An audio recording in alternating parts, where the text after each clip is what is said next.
Noi abbiamo fatto un'inchiesta dove più di 6 lavoratori su 10 ritengono necessario aprire le frontiere, perché c'è una grande percezione che mancano i lavoratori nei posti di lavoro.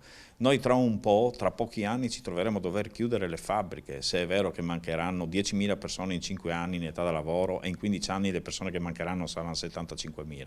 Noi rischiamo di vivere la recessione del nostro territorio perché su alcuni lavori non si troveranno più cittadini residenti, non necessariamente italiani, che vogliono lavorare. Per cui per poter sostenere l'attuale sviluppo noi abbiamo bisogno di fare una politica immigratoria. Per il sindacato dunque urge definire una politica immigratoria che vede a breve anche nel Vicentino l'arrivo di una nuova ondata di migranti che verranno collocati nei diversi comuni. L'area berica e il Veneto in generale non sono però visti dagli stranieri come una meta definitiva. Qui il rapporto tra il costo della vita con gli affitti in testa e i salari è risicato.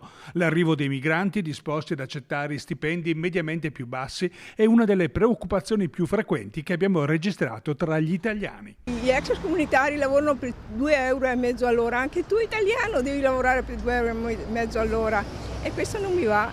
Perché quando hai parecchia manodopera cosa succede? Che si abbassa anche il salario, il lavoro nero, c'è un po' un insieme di cose. Sicuramente incidono anche sulle retribuzioni degli italiani, anche perché loro vengono qua, trovano il lavoro e si accontentano di 3 euro all'ora. A parte condizionare stipendio di italiani, bisogna anche adeguare lo stipendio degli italiani a questo punto.